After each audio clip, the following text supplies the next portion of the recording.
Hi everybody, this is Kim. Welcome back to my channel, Touch of Magic. Today I am doing some cards for a hop over on Instagram, and I wanted to add them on here as well. The group is called Stashbusters, and about every 2 weeks we do 3 to 6 cards based on a theme and some parameters to try and work our way through the stashes we all own. So let's get started. Today's theme is using non-love / Valentine's products to make a love card. So Valentine's, wedding, anything along those lines. I decided today that I'm going to use one of my new products from Simon Says Stamp. This is the Friendship Leafy Cluster, and I have the stamp set. I have the stencils that go with it, as well as, that would be the dies, and this would be the stencils. And we're going to combine that with some ink blending today. What I'm going to use is I have my stamp wheel from Altenew, which I really like. It's great for not only stamping, but also for ink blending with the sticky mat, which is terrific. I've pre-selected some of my color palette that I want to try.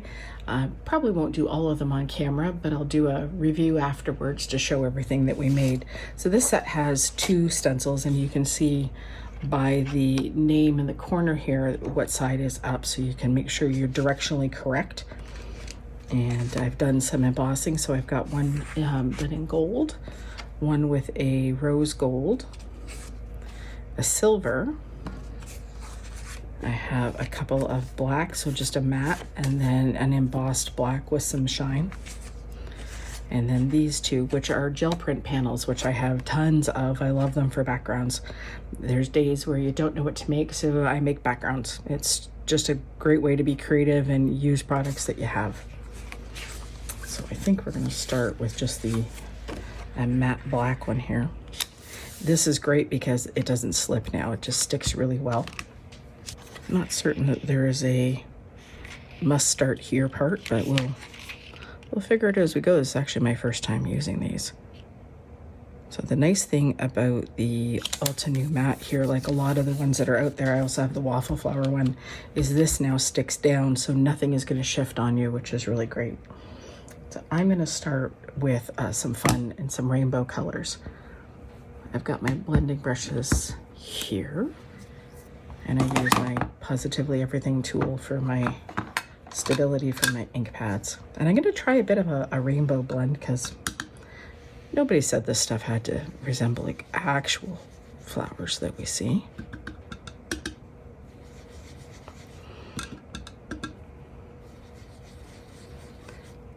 And it's nice, you can use the small brushes and you can get a little darker in the base, which is fun.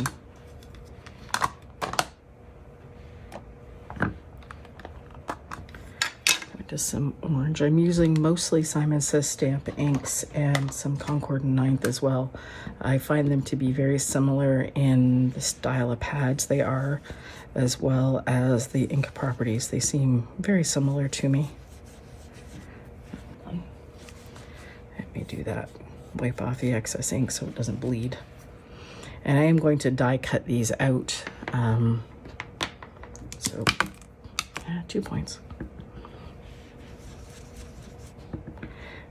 I've tried a lot of stuff over the last few years for blending, and the blending brushes are absolutely my favorite. Move into some yellows. Sorry for reaching across.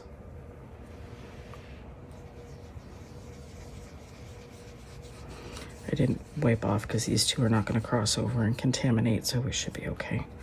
And even if you do, the colors are all, the nice thing about Rainbow Order is that you will get a nice blend between colors because they will all match.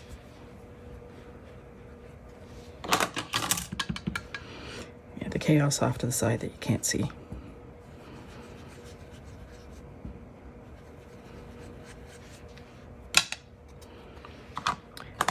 One of the other perks of blending brushes is the ability to go light-handed. You can go heavier. It gives you some real flexibility in how your depth of color So you can see here I've got a little bit of overlap. I could have used a little bit of Post-it tape or something like that to keep the colors from blending. But you know, art just works. It's a one-of-a-kind thing. I won't do all of these on camera. I will just do one or two, probably just one. Okay, I promise next time I will move my brushes to a better location so I'm not reaching across. This is video number 3, so it's still a steep learning curve over on this end, but we will get there. So you can see I got the first layer done. You do have to be a little bit careful pulling it up. If you have a stencil that has any delicate areas, you don't want it to tear. So just as simple as that. Stencil number 2, we're going to line up on the other ones. Try not to stick my head in there. And these are quite easy to see the lines there. And we'll just start over. And you could switch up the colors if you wanted, but I'm going to go lighter so you can see contrast. I just have a stack of microfiber cloths that I use over and over, and I wash them as I need to. I think we'll go a little peachy on this one. I will list the colors that I went with in the description box so that you can see them, because I'm obviously going far too fast for this to make sense any other way. So with the overlap here, we'll get a little bit of an orange blend. These are really nice. They blend really, really well.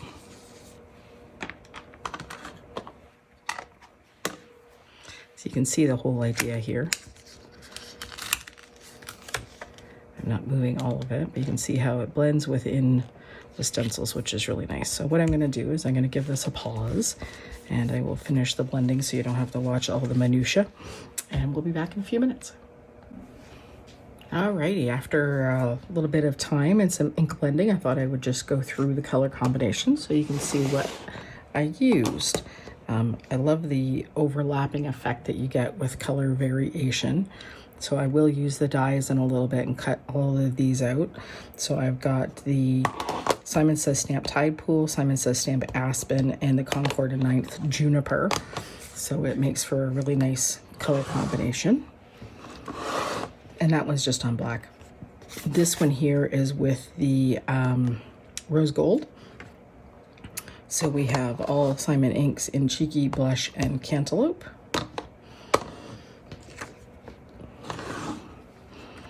And we have another one with the gold in Lemonade, Melon, and Peachy.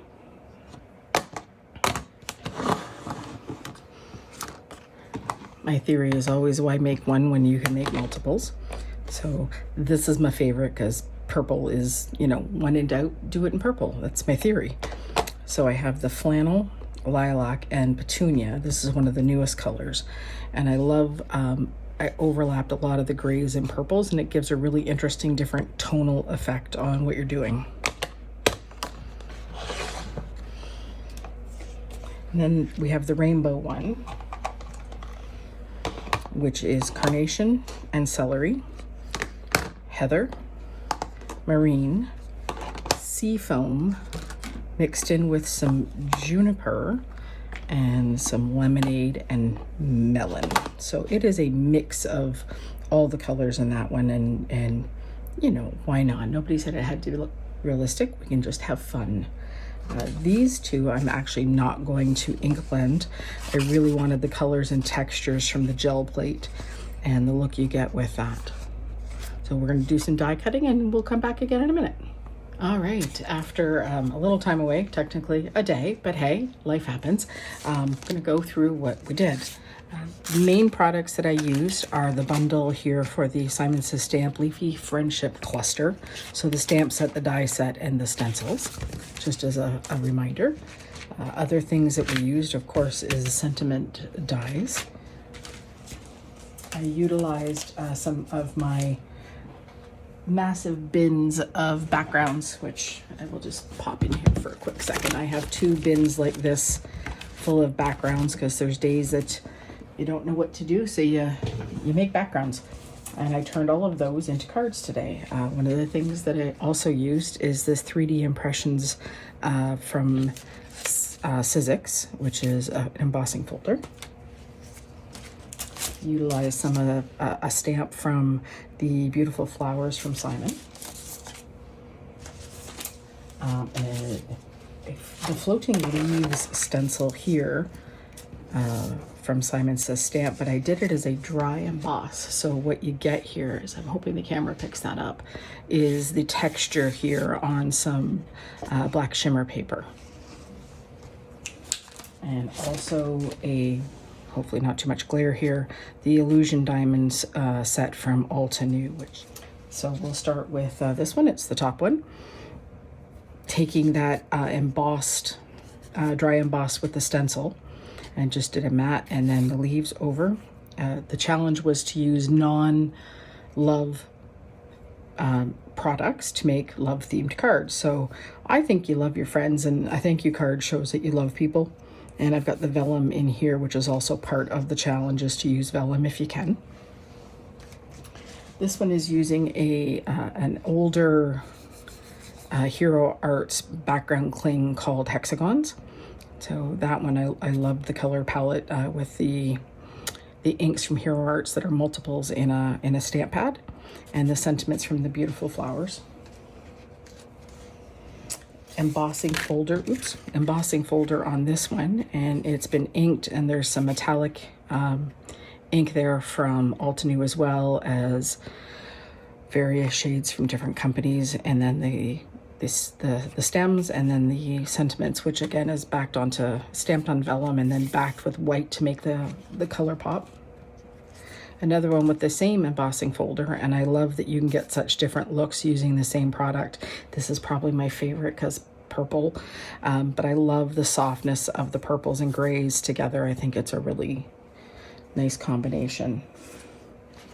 And this one is, again, a stencil. I actually don't know the company that one is from. It was in a de-stash purchase, a scrap of cardstock that I had in my bin from somewhere. And this one's gold embossed with all the warmer tones to contrast the blues. The vellum, the sentiments actually stamped on the vellum and then die cut out with the coordinating dies, and then vellum in behind here as well. And for the last one, a nice kind of mushy, how's that for a word, background, smushy, with the rainbow blending, and then just the I love you. So that is all the cards. I'm really happy with how they all turned out. I think that the combination of products worked really well. I loved pulling out my background bin. I've had some of these backgrounds probably done for, a year to 2 years, and they've just been sitting. So this challenge is awesome for getting in and getting stuff done. So I hope you found this inspiring. That's it for me for today. Thank you all very much for coming by. Please hit that like and subscribe. That's always wonderful. I love comments and feedback, so please feel free to do so as well. Wishing you all a wonderful, magical day. See you later.